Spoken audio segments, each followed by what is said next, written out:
May kumakalat na pregnancy rumors tungkol kay Kim Chiu ngayong August 2026, pero wala pang kumpirmasyon mula mismo kay Kim Chiu na buntis siya.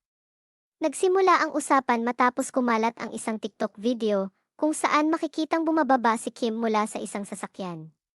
Napansin ng ilang netizens ang bahagi ng kanyang tiyan at inakalang may baby bump. May ilang komento pa na nagsasabing buntis umano siya. Ano ang sinabi ni Sean Dominguez? Mas naging viral ang issue ng depensahan ni Sean Dominguez, co-host ni Kim sa It's Showtime, ang aktres. May isang netizen na nagpakilalang nurse at nagsabing kung hindi buntis si Kim, isasauli niya ang kanyang license. Diretsahang sinagot ito ni Sean. Isauli mo na po, ako na nagsasabi. Ibig sabihin, itinanggi ni Sean ang pregnancy speculation tungkol kay Kim. May isa pang nakakatuwang development. Tila ginawang biro mismo ni Kim ang pregnancy rumors sa isang social media video. Sa clip, ipinakita niya ang salitang congratulations, bago pa birong sabihin na it's a girl, na sinundan ng pagtawa. So, buntis ba talaga si Kim Chiu? Sa ngayon, hindi pa ito kumpirmado. Ang mayroon ay viral video, speculation ng netizens, at mga komento tungkol sa kanyang katawan, hindi medical confirmation o opisyal na announcement mula kay Kim. Kaya mas tamang sabihin, Kim Chiu pregnancy rumors circulate online, but there is no confirmed pregnancy announcement. Kung gagawin mo itong YouTube showbiz chika, magandang angle ang IVET TV buntis. Viral baby bump, Sean Dominguez may diretsahang sagot. Ayes Kim TV buntis. Viral baby bump at diretsahang sagot sa pregnancy rumors, isang simpleng video lang sana. Pero biglang naging usap-usapan sa social media, si Kim Chiu, buntis nga ba?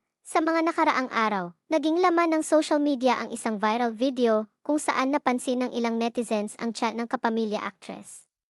Dahil dito, agad na nagkaroon ng iba't ibang espekulasyon. May mga nagsabing baka baby bump umano ito. May iba naman na nagsabing baka angle lamang ng kamera, damit, o simpleng normal na pagbabago sa katawan. Pero ang tanong ng marami, may katotohanan nga ba ang pregnancy rumors tungkol kay Kim Chiu? At bakit pati ang kanyang co-host na si Sean Dominguez ay napasagot tungkol sa isyong ito? Mga kachika, bago tayo magpatuloy, kung gusto ninyo ng mga latest showbiz updates, huwag kalimutang mag-subscribe sa ating channel at i-click ang notification bell para updated kayo sa mga bagong videos. At ngayon, alamin natin ang buong kwento. Nagsimula ang panibagong pregnancy speculation matapos kumalat online ang isang video na makikita si Kim Chiu habang bumababa mula sa isang sasakyan. Sa unang tingin, ordinaryong video lamang ito. Pero dahil maraming mata ang nakatutok sa bawat kilos ng isang sikat na artista, agad na may mga netizens na nakapansin sa kanyang tiyan. May ilan na nagsabing parang may umbok umano sa kanyang tiyan. At mula rito, nagsimula na ang mga tanong. Buntis kaya si Kim? May baby bump ba siya? May ipapahayag kaya siyang magandang balita? At dahil mabilis kumalat ang mga ganitong usapan sa social media, hindi nagtagal at naging viral ang speculation. Pero mahalagang tandaan, ang pagkakaroon ng tiyan o pagbabago sa katawan ng isang tao ay hindi sapat na basehan para sabihing buntis ang isang babae. Hindi rin dapat gamitin ang isang larawan o maikling video bilang patunay ng pregnancy. Tulad ng inaasahan, naging hati ang reaksyon ng mga netizens. May mga natuwa at agad nag-congratulate kay Kim. May iba namang nagtanong kung totoo ba ang kumakalat na balita.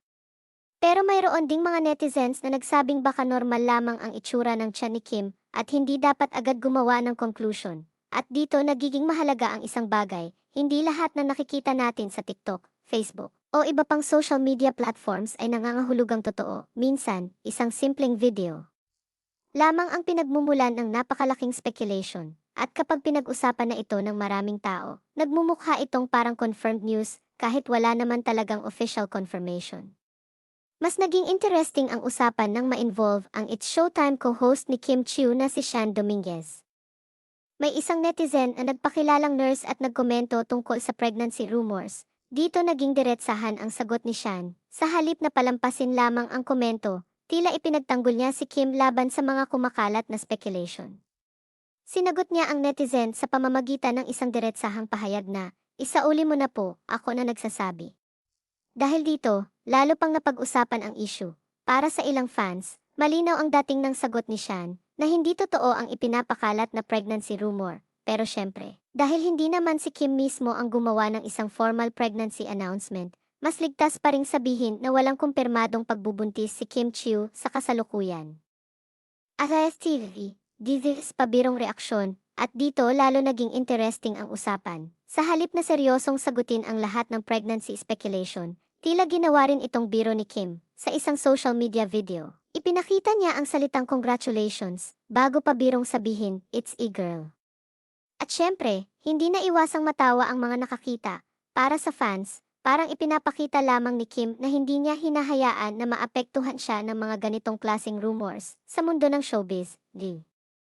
Isa sa mga dahilan kung bakit mabilis kumalat ang pregnancy rumors tungkol sa celebrities ay dahil malaking bahagi ng buhay nila ay nakikita ng publiko. Kapag may bagong larawan ang isang artista, maraming tao ang agad naghahanap ng pagbabago. Kapag medyo maluwag ang damit, may magsasabing may tinatago. Kapag mas maingat ang kilos, may magsasabing buntis. At kapag hindi naman nag-post, may magsasabing baka may malaking announcement. Kaya minsan, kahit walang intensyon ang celebrity na magbigay ng clue, gumagawa ang publiko ng sariling interpretation. Pero hindi natin dapat kalimutan na may private life pa rin ang mga artista. Activity din kanyang personal buhay. Si Kim Chiu ay isa sa mga kilalang artista sa Philippine entertainment industry. Dahil matagal na siyang nasa showbiz, natural lamang na maraming fans ang interesado sa kanyang personal life. Kasama na rito ang kanyang love life, career, pamilya, at maging ang posibilidad na magkaroon siya ng sariling pamilya balang araw. Kaya kapag may pregnancy rumor tungkol sa kanya, mabilis talaga itong nakukuha ng atensyon ng publiko. Pero sa ganitong sitwasyon, mas magandang hintayin ang mismong tao na magsalita. Kung mayroon mang magandang balita si Kim, siya mismo ang may karapatang mag-anunsyo nito sa kanyang panahon at sa paraang gusto niya. Ito ngayon ang tanong ng maraming fans. May baby announcement nga ba? Sa ngayon, wala pang sapat na opisyal na impormasyon para sabihing buntis talaga si Kim Chiu. Ang viral video at mga komento ng netizens ay hindi sapat na ebidensya. Kaya kung makakakita kayo ng mga headline online na nagsasabing, Kim Chiu buntis. O kaya naman, Kim Chiu may baby bump. Mag-ingat muna, basahin ang buong article. Tingnan kung may direct statement mula kay Kim, at huwag agad maniwala sa mga social media posts na walang malinaw na source. Mga kachika, magandang tandaan na ang katawan ng isang tao ay hindi dapat gawing basehan para hulaan ang kanyang pregnancy status. Hindi dahil lumaki ang tiyan ng isang babae ay buntis na siya. Hindi dahil nagbago ang kanyang katawan ay may baby na siya. At hindi dahil may video na mukhang may baby bump ay confirmed pregnancy na agad. Kung sakaling buntis man ang isang celebrity, dapat manggaling ang confirmation sa kanya o sa kanyang authorized representative. Hindi sa haka-haka, hindi sa comments, at hindi sa isang random viral video. Kaya this din totoo this pregnancy rumors. Sa ngayon, ang pinaka-importanting takeaway ay ito, may pregnancy rumors. Pero hindi ito dapat ituring na confirmed pregnancy.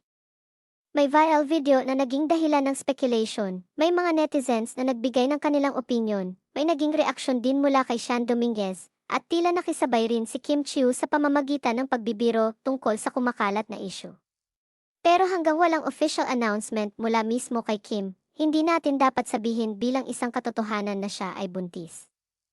Mga kachika, magandang tandaan na ang katawan ng isang tao ay hindi dapat gawing basehan para hulaan ang kanyang pregnancy status. Hindi dahil lumaki ang tiyan ng isang babae ay buntis na siya. Hindi dahil nagbago ang kanyang katawan ay may baby na siya. At hindi dahil may video na mukhang may baby bump ay confirmed pregnancy na agad. Kung sakaling buntis man ang isang celebrity, dapat manggaling ang confirmation sa kanya o sa kanyang authorized representative, hindi sa haka-haka, hindi sa comments, at hindi sa isang random viral video. Kaya this din totoo this pregnancy rumors. Sa ngayon, ang pinaka-importanting takeaway ay ito, may pregnancy rumors. Pero hindi ito dapat ituring na confirmed pregnancy. May viral video na naging dahilan ng speculation. May mga netizens na nagbigay ng kanilang opinion. May naging reaksyon din mula kay Sean Dominguez. At tila nakisabay rin si Kim Chiu sa pamamagitan ng pagbibiro tungkol sa kumakalat na issue. Pero hanggang walang official announcement mula mismo kay Kim, hindi natin dapat sabihin bilang isang katotohanan na siya ay buntis.